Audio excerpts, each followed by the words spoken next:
¿Cómo están? Muchas gracias por acompañarnos nuevamente en una edición de Entrevistas CNN.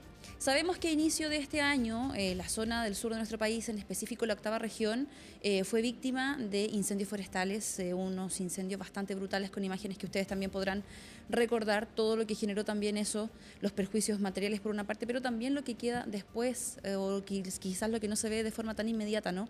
El daño psicológico, la afectación también para la salud mental de estas personas. Un equipo de la clínica alemana participó activamente luego de esta tragedia en poder acompañar y tratar también parte de esa situación con las personas en la zona del Irquén. Vamos a estar hablando sobre salud mental, sobre este tema en específico, en esta conversación con el doctor Juan Pablo Undurraga. Él es jefe de la unidad de psiquiatría de Clínica Alemana, que nos acompaña acá en el estudio de CNN. Doctor, muchas gracias por estar acá. Y gracias a ustedes por la invitación. Primero, antes de pasar a hablar de este operativo y de esta alianza que ustedes tienen también con Desafío Levantemos Chile, me gustaría que pudiéramos comentar sobre cuál es la relevancia real de poner el punto de atención, quizás no de manera inmediata, porque uno entiende que cuando ocurren este tipo de eventos, quizás la atención inmediata se centra, por ejemplo, en resguardar a las personas físicamente, quizás sacar escombros que puedan significar algún peligro para la salud. Y muchas veces quizás uno deja de lado la parte mental, que es sumamente relevante. ¿Cómo ve usted, precisamente como jefe de la unidad de psiquiatría, poder intervenir activamente luego de una catástrofe como esta? Bueno, yo creo que es un tema súper relevante. Siempre en las catástrofes obviamente hay una jerarquización de acciones, ¿no? Y en ese sentido la CENAPRED hay una serie de organismos que se dedican a las intervenciones en desastre y tienen una jerarquía de cosas. Evidentemente lo primero es salvaguardar la vida de las personas y sacarlas de las zonas de peligro y hacer actividades preventivas para que los incendios en este caso no sigan avanzando. Hay una jerarquización de cosas obviamente, pero el tema de salud siempre es importante también, y dentro del tema de salud, la salud mental como parte de las intervenciones de salud también, desde el principio son importantes. De todas maneras, doctor, ¿cómo afecta una situación de este tipo, una tragedia inesperada sin duda, que conlleva pérdida de bienes que para muchas personas también les tomó toda una vida conseguir, pérdida también de vidas humanas, de mascotas? ¿Cómo afecta todo eso a una persona que obviamente no se espera una situación de esa manera, y también que sabe que en lo inmediato quizás no va a tener un lugar donde recurrir para recibir resguardo? Bueno, yo creo que es muy importante pensar en la situación de estas personas de allá. Y voy a dar el ejemplo de Ríos de Chile, que es una de las poblaciones donde estuvimos, que fue totalmente arrasada por el fuego. Esta es una población que está en la parte de arriba de un cerro, rodeada de bosques, donde hay bastante viento, y entonces el incendio se veía en la noche. Los pobladores decían que veían las llamas, veían iluminado el horizonte en la noche, y poco a poco eso fue avanzando, hasta que llegó a la población misma, y empezó por la parte de abajo del cerro. Eso tiene solamente un acceso. Empezaron las llamas, agarraron las bombonas de gas, que empezaron a explotar, y el fuego siguió avanzando. Con el fuego y caían cosas encendidas, digamos, habían ráfagas, remolinos de alta temperatura. O sea, realmente una visión de pesadilla. Y hay que pensar, bueno, eso es, de todo punto de vista, es una situación a la que es difícil reponerse fácilmente, ¿no? Y eso considerando solamente esta situación, pero después además toda esta población donde estaban los vecinos atrapados, que pedían ayuda, claro, y los vecinos organizados tratando de sacar a la gente, y con la sensación de que estaban solos, de que estaban con esta catástrofe que los sobrepasaba. Y bueno, muchas personas, como es una población que viven hace mucho tiempo, hay muchas personas que viven la familia, pero además 2 casas más allá vive el hermano, y 3 casas más allá, claro, vive otro hermano, y se conocen entre todos los vecinos. O sea, es una comunidad estable, y que perdieron todo, y perdieron no solo lo material, como decía, los recuerdos de toda una vida, el trabajo de toda una vida, y perdieron a sus familiares, perdieron a sus vecinos, perdieron toda la red. Y aquí hay algo súper importante también, que una catástrofe de esta dimensión también destruye toda la infraestructura de soporte de una comunidad, Claro. ¿cierto? Porque destruye escuelas, destruyó centros de Centros salud, de salud. centros comunitarios, parques, espacios comunes. Entonces, la verdad es que arrasó con todo. Y claro, es difícil cuando tienes eso, pérdidas humanas, pérdidas de vecinos, pérdida de tus recuerdos, pérdida De la identidad. de la identidad y pérdida además de todas las infraestructuras de soporte. Doctor, en ese sentido, ¿qué tan importante es tratar estas consecuencias a tiempo? Ya decíamos nosotros que las primeras acciones inmediatas se centran en otro tipo de ayuda, ¿no? Pero después pasa el tiempo, quizás ya se reconstruye la casa o se consigue quizás poder suplir de cierta manera algunos elementos más básicos. Y muchas veces esto no se trata más y quizás la gente sigue, hay que seguir trabajando, hay que volver a ser activo, ¿no? ¿Qué tan importante es poder tratar estas consecuencias para evitar quizás un perjuicio mayor en la calidad de vida y en otro tipo de entorno donde la persona se desenvuelve? Bueno, en términos como de intervenciones de salud, yo creo que hay, de salud mental en particular, hay dos tiempos, ¿no? O sea, uno es el tiempo cero, que son el momento de la catástrofe, las horas posteriores o los días posteriores, en que las personas están muy sobrepasadas bueno, con la frustración, con la pena, con la angustia de que esto se vuelva a repetir, con la pena del desastre.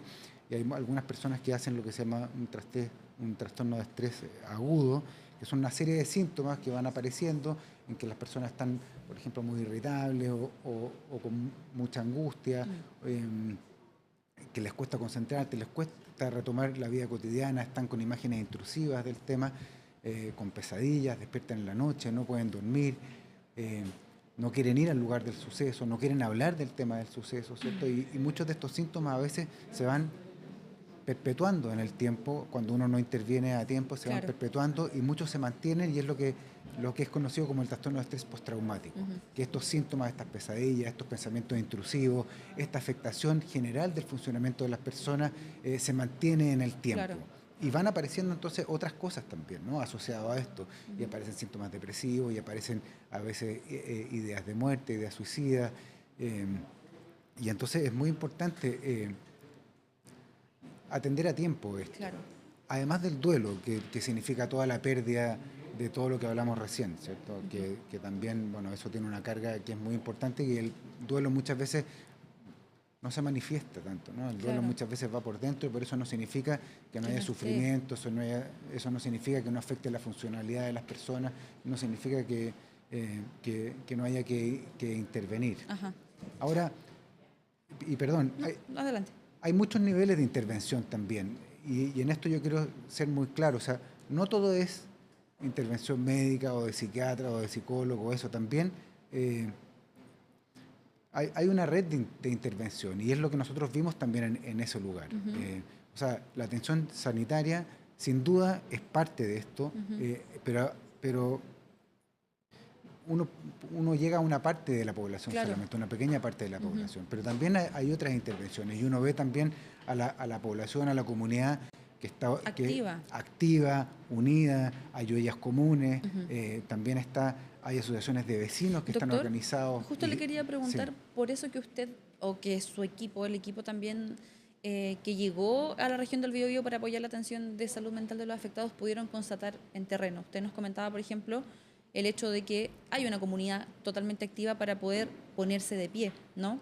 Pero cómo también fue el recibimiento, por ejemplo, de las personas, o de ustedes en realidad por parte de las personas, en un contexto en el que quizás no se entiende que se necesita esa ayuda, pero que en el fondo cuando ya uno está ahí y empieza a conversar y empieza quizás a dar ese brazo, ese apoyo, se vuelve fundamental. Sí. Yo aquí quiero decir algo que creo que es súper importante, que es que esta intervención que nosotros hicimos junto con Desafío Levantemos Chile fue en coordinación con el Servicio de Salud Talcahuano.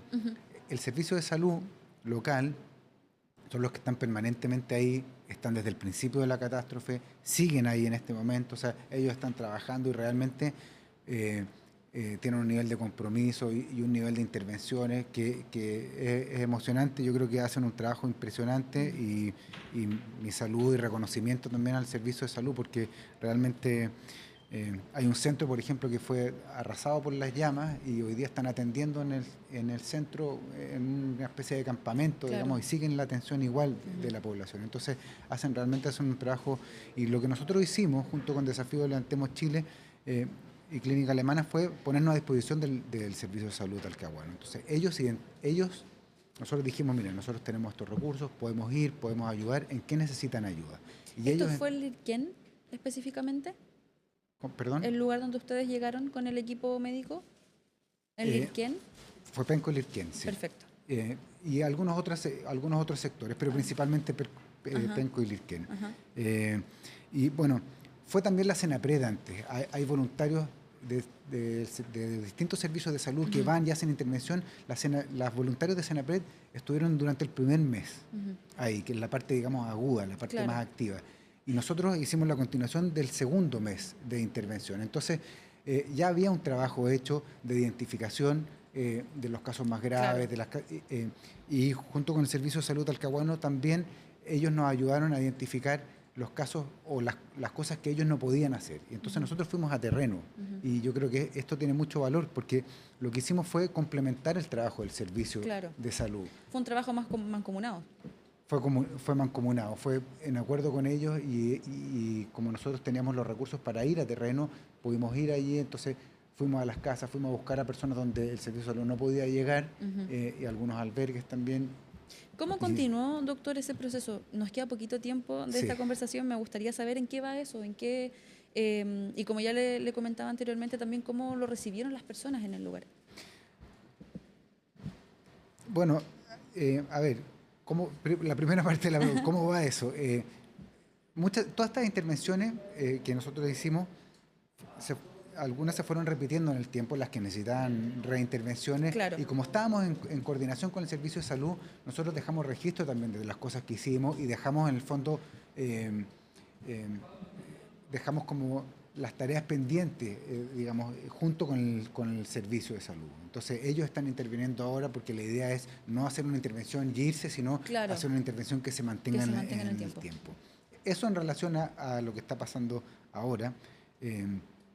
Y en relación al recibimiento de la gente, bueno, fue súper positivo. La verdad es que, bueno, yo creo que hay mucha necesidad en la zona, todavía hay mucha necesidad en la zona. Han empezado las lluvias, también el frío, y hay muchas personas que obviamente no tienen la solución de vivienda actualmente, no tienen la solución tampoco de, como arrasó con los establecimientos vocacionales y con otros, tampoco tienen ese tipo de soluciones y se está trabajando en eso. La municipalidad, los servicios de salud, entiendo que...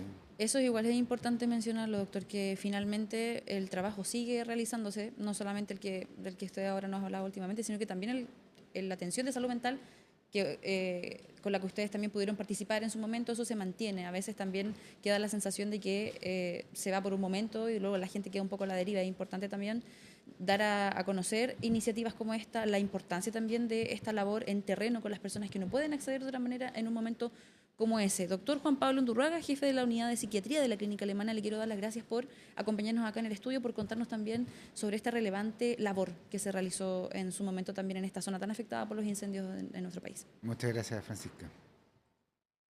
Bueno, con esta interesante conversación e información también sin duda útil para saber de qué va, de qué fue también parte de esa ayuda, dejamos hasta acá esta edición de Entrevistas CNN. Yo les quiero dar las gracias por acompañarnos como siempre y los dejo invitados a que se mantengan en nuestra sintonía porque ya vienen más informaciones y más conversaciones como estas. Que estén muy bien.